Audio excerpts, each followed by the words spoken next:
Hey everyone, and welcome back to Racer's Edge. Horsepower has and will always be the primary figure for enthusiasts to use as a bragging tool. But with family wagons making 603 horsepower and 3-row SUVs putting down 710 horsepower, using horsepower to compare vehicles doesn't seem fair anymore. While automakers continue to come out with more powerful vehicles year after year, a few stand out for another reason: for setting top speed records. In 2019, the Bugatti Chiron Supersport 300 Plus became the first production car to drive 300 miles per hour. This was almost 15 years after the Bugatti Veyron became the first to reach 250 miles per hour. So why did it take so long for automakers to build a car 100 miles per hour faster? We explore what makes 300 miles per hour such a difficult benchmark to reach and what automakers like Bugatti have been doing to chase it. Today we're going to be talking about why is it so difficult for cars to go 300 miles per hour. Don't forget to click subscribe button if you're new here and also like the video. Andy Wallace and 304.77 miles per hour. Andy Wallace's day job now is the official test driver for Bugatti, and in September 2019, he set a world record for speed by driving a Bugatti Chiron Longtail to 304 miles per hour on Aero-Lessing test track in Lower Saxony, Germany. After a year of preparations in secret, weeks at the test track, and an intensive 4 days at Aero-Lessing touching 299 miles per hour, but unable to break the 300 miles per hour barrier, Wallace finally hit 304 miles per hour on last record-setting lap. The 12-mile track is a 3-sided layout that uses banked corners, so he got up to speed on one of the long back straight stretches. Unfortunately, you don't do 300 miles per hour a lot of times, even as a race car driver. We are always doing it in increments. All of our cars are limited to 261 miles per hour, so first I drive a standard Bugatti with the limiter removed. The first time you do that, when you go a bit more than 261, it's such a shock, your brain can't process the raw speed. Why it is almost impossible to reach 300 miles per hour? Andy Wallace explains the difficulties. You think about speed as a linear measurement, and I suppose it should be to a human brain. But if you've ever gone 150 miles an hour before anywhere, if you then step that up just to 180, it's only 20%. But the difference is huge. Aerodynamically, downforce, lift, drag, it's all increasing exponentially as a square of the speed. If, for example, you had a car that was capable of 270 miles per hour, the efficiency you need to take that same car up to 280 is pretty massive. A car that needs 200 horsepower to overcome aerodynamic drag at 150 miles per hour would need 1,600 horsepower, or 8 times as much, to reach 300 miles per hour.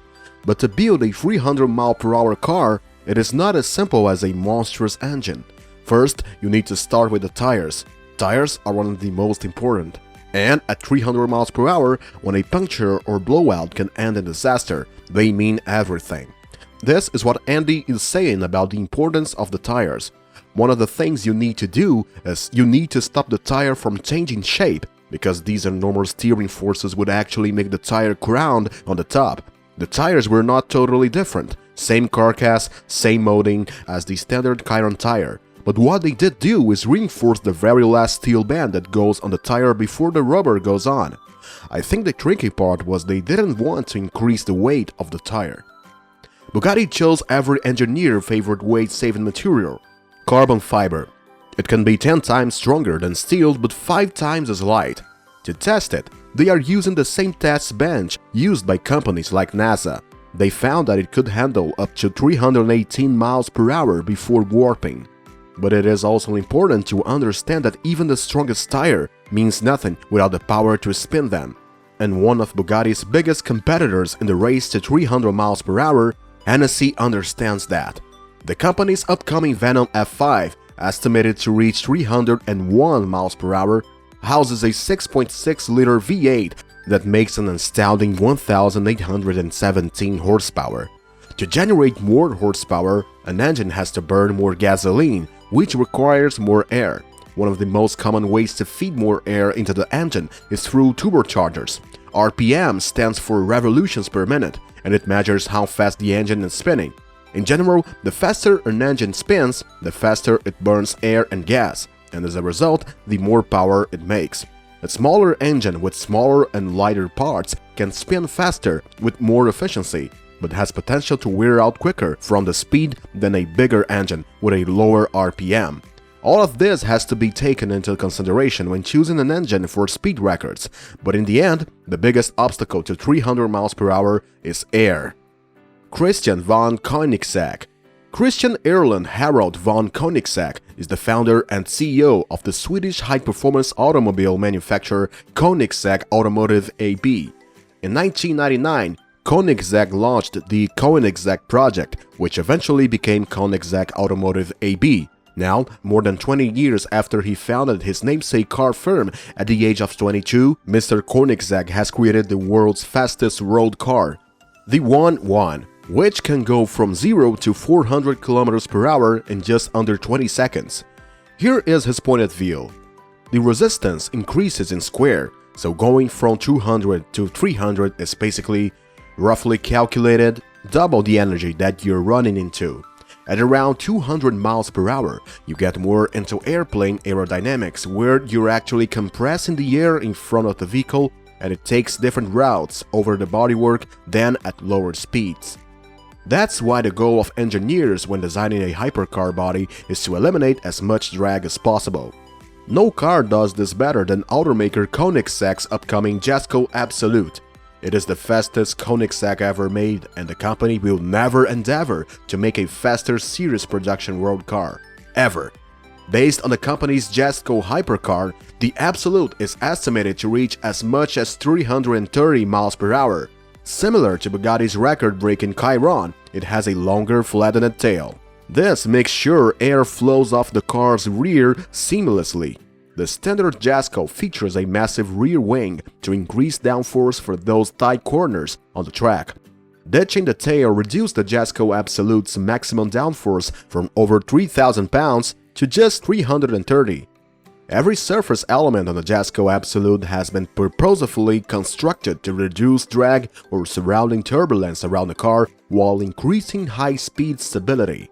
Although just as powerful, the Jesko Absolute is a more seamless and stealthier interpretation of the Jesko, its track-focused sibling. To keep the Jesko Absolute from flying off the sides of the test strip, that massive rear wing was replaced by two small tail fins. The Jesko Absolute has a drag coefficient value of only 0.278 CD. The low drag in combination with a frontal area of 1.88 square meters in combination with a power level of minimum 1600 brake horsepower make the Jesko Absolute destined to achieve higher, more extraordinary speeds than any Koenigsegg or any other fully homologated car before it. How fast? Time will tell. Looking at the math and our advanced simulations, it will be unbelievably fast. Christian's comment: they act like kind of small side parachutes. They actually became kind of fully efficient at over 200 miles per hour. And the reason for that, if they worked better at lower speed, they would be too restrictive at a higher speed. They would be blocking too much. While Bugatti may have already been the first to reach 300 miles per hour, automakers are constantly chasing the next record. An aerodynamic simulation that took a week to run 10 years ago can now be done in 3 or 4 hours, allowing new solutions to be tested immediately. This is absolutely incredible how the world is changing. Thanks for watching. Waiting for your likes and comments. Let me know your opinion. And make sure to subscribe to my RaceZ channel. While you are here, go ahead and click on one of these two videos on your screen. See you there.